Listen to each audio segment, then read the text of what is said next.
જોરદાર તાળીઓ સાથે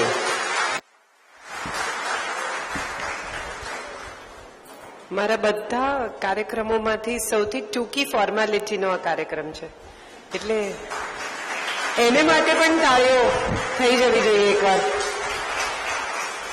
કારણ કે ઘણીવાર એવું થાય કે મુખ્ય વક્તા બિચારા મુખ્ય શ્રોતા હોય, વારાફરતી બધા બોલે, પોતપોતાની સ્ટોરી કરે, છેલ્લે જમવાનો ટાઈમ થાય ત્યારે કે હવે આપણે સાંભળીએ આજના મુખ્ય વક્તાને. એટલે બિચારા વક્તાએ એટલું જ કહેવાનું કે ચાલો જમી લઈએ. પણ મજાની વાત છે, આજે સંજીવભાઈની લાઇબ્રેરી સવારે જોઈ. મા બાપ બહુ બધું આપતા હોય છે બાળકોને, એમાં આજના માતા પિતા તો એવી પરિસ્થિતિ ઊભી કરે છે કે એમના સંતાને કશું જ કરવું ના પડે. એટલે દુનિયા આખી એમના સંતાનને અનુકૂળ થશે એમ માનીને માતા પિતા પોતાના બાળકોને ઉછેરતા હોય છે. એ હજી તો એમ કે મને રમકડું જોઈએ છે, પહેલા રમકડાની દુકાન ઊભી કરી દે ઘરમાં, એવા માતા પિતા છે હવે તો આજે તો. પણ માતા પિતા માટે કંઈ કરવાનું આવે ને ત્યારે બાળકોને બહુ તકલીફ થતી હોય છે. એક બાઈ પણ રાખવાની હોય તો 10 વાર વિચાર કરે કે 24 કલાકની રાખીશું, સવારે આવે ને સાંજે જતી રહે તો વધારે સારું, પછી એ ઘરમાં રહેશે તો સુશે ક્યાં, ત્યાંથી શરૂ થાય સવાલો. માતા પિતાની પાછળ મંદિરોમાં તકતી મુકાવીએ છીએ આપણે, પણ આવી લાઇબ્રેરી કરવાનો વિચાર બહુ ઓછા લોકોને આવે છે. અને આ લાઇબ્રેરી એવી જગ્યાએ છે, બહુ ઇન્ટરેસ્ટિંગ છે. સોમથી શુક્ર એમનું કામ કરે છે ત્યાં, અને શનિ રવિ આ લાઇબ્રેરી અથવા સંસ્કૃતના ક્લાસ અથવા વગેરે ચાલે છે. એટલે મને એવું લાગ્યું કે પ્રિમાઇસનો ઉત્તમ ઉપયોગ. આમ તો માણસો રવિવારે રજા હોય અને બારણું બંધ કરીને ઘેર જતા રહે, સાંજ પડે સિનેમા જોવા જાય, પણ એ રવિવારની રજાનો ઉપયોગ લોકો વાંચે એને માટે કરે. I think it's a wonderful thought.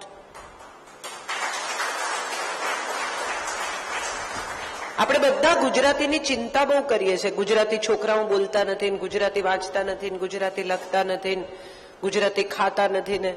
પણ ચિંતા કરવાથી આગળ આપણે કંઈ નથી કરતા. એમણે ચિંતાની આગળ વધીને કશું ચિંતન કર્યું છે અને કંઈ એવું કર્યું છે કે જેનાથી ગુજરાતી આગળ જાય, પહોંચે.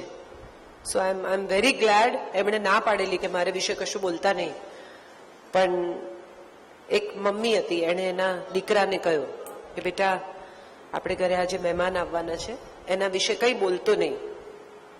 એટલે છોકરાએ કહ્યું કે અચ્છા મમ્મી, નહીં બોલું. પછી કહ્યું કે જો બેટા, છતાંય તને એમ થાય કે કંઈ બોલાઈ જાય તો મહેમાનના નાક વિશે કંઈ નહીં બોલતો. એટલે છોકરાએ કહ્યું કે અચ્છા નહીં બોલું, બસ આઈ પ્રોમિસ. મહેમાન આવ્યા, બેઠા. છોકરાએ મહેમાનને જોયા અને કહ્યું કે મમ્મી, તે કહેલું કે એમના નાક વિશે નહીં બોલતો, પણ એમને તો નાક જ નથી. એટલે એવું થયું છે કે સંજીવભાઈએ મને ના પાડેલી, પણ મારે શરૂ જ અહીંથી કરવું હતું કે ગુજરાતીની આપણે આમ બધી જાત જાતની વાતો કરીએ છીએ, પણ ચિત્રલેખાની વાર્તા છપાય ત્યારે મને ખબર છે કે કેવા રિએક્શન્સ મારા સુધી પહોંચતા હોય છે. ને બહુ ઇન્ટરેસ્ટિંગ કેટલાક કિસ્સા. આજે મેં એમને કહ્યું હતું, મેં એકદમ કોઈ વિષય પર વાત નહીં કરું, આપણે સવાલ જવાબ કરીશું. કારણ કે મારા બહુ વાચકોને મને બહુ બધું પૂછવું છે. હું તો દર અઠવાડિયે તમારા સુધી આવી જ જાઉં છું, અને મારે જે કહેવું હોય તમને સાંભળવું છે કે નહીં એની ચિંતા કર્યા વિના લખી નાખું છું. So let me listen to what you have to say. એટલે આજે આપણે વાત જ કરીશું. ખાલી 10 મિનિટ મારી વાત કરી લઉં. ચિત્રલેખાની વાર્તા છપાતી હતી, યોગ વિયોગ, અને એક ભાઈનો સવારે 6:45 વાગે ફોન આવ્યો રાજકોટથી. I still remember. ફોન ઉપાડ્યો. કાજલબેન બોલો છો? મેં કીધું હા જી. આવે છે રિએક્શન શુક્રવારે સવારે 10-15 વાચકોના ફોન આવે, જે વિચ ઇઝ નોર્મલ. આ ભાઈ તો કાજલબેન બોલો છો કરીને સીધું કે બેન તમારો પ્રેમ સફળ નથી થયો, તમને કોઈએ છોડી દીધા છે, તમે બહુ દુઃખી છો. તો ભાઈ શું થયું? વાચક સાથે સામાન્ય રીતે સારી રીતે વર્તવાનું, એવું અમને ભરતભાઈ શીખવાડે. એટલે મેં કીધું ભાઈ શું થયું? કે અનુપમા ઘોષ મરી જાય એવું કેવી રીતે ચાલે ભાઈ? એટલે કે ના એવું તો નહીં, પણ આમાં એવું છે કે એ બધું 2 ને 3 માં હું ના સમજુ. અનુપમા ઘોષ મરી કેવી રીતે જાય? સર્વર નહીં, તમે મને જવાબ આપો પહેલા, નેક્સ્ટ એપિસોડમાં જીવતી થવી જોઈએ. મેં કીધું સર હું એકતા કપૂર નથી, એવું તો નહીં થાય, એ મરી તો ગઈ જ. બેન તમને ભગવાન પાપ આપશે. એટલા સરળ, એટલા પ્રેમાળ, એટલા સુંદર ઘણીવાર રિએક્શન્સ હોય કે એમ થાય કે સફળતા જ છે. બહુ જ લોકો તમને વાંચે કે બહુ જ લોકો તમારા પુસ્તકો ખરીદે એના કરતા બહુ જ લોકો રિએક્ટ કરે ને એની બહુ મજા છે. એ લોકો એટલું પોતાનું સમજે છે કે મારા સુધી આવી શકે છે. એક બહેન ના હસબન્ડ ગુજરી ગયેલા, અરવિંદભાઈ, હું હસબન્ડનું નામ પણ દેવા તૈયાર છું. ત્યારે ચિત્રલેખાની વાર્તા ચાલતી હતી. આ તો મારી જિંદગીનો સૌથી હિલેરિયસ પ્રસંગ છે. અને હું બેસવા ગઈ હતી, એમના હસબન્ડ 67 વર્ષના અરવિંદભાઈ હેડ પાસ્ડ અવે. ને હું એટલી ગ્રીફમાં આમ કે મળવા ગયા અને બેઠા અને વાતો કરીને એમ શું થયું હતું, 5-7 મિનિટ અમે વાત કરી હશે. અને પછી મને કહે છે કે હવે શું તમને લાગે છે આમાં શું થશે આગળ? And I was also thinking કે હું બેસવા આવી છું. એ વખતે દરિયો એક તરસનું ચાલતી હતી, મને બરાબર યાદ છે. અને કે આશુતોષ પરણી જશે મોસમને કે નહીં પરણે? એટલે મેં કીધું મને લાગતું નથી પરણે એવું. એટલે મને કે બેન એ જ લોકો એકબીજા માટે બન્યા છે. એટલે લેખક હું છું કે એવો સવાલ મને એક સેકન્ડ માટે થઈ ગયો એમ કે એમણે એટલું એની સાથે એમનું તાદાત્મ્ય હતું, એટલું ઇન્ટરેસ્ટિંગલી. અને હસબન્ડને ગુજરી ગયા ને 15-17 દિવસ થયેલા. એટલે આઈ વોઝ ઓલ્સો ફિલિંગ કે હું આ અપ્રસ્તુત એમની સાથે વાત કરી રહી છું.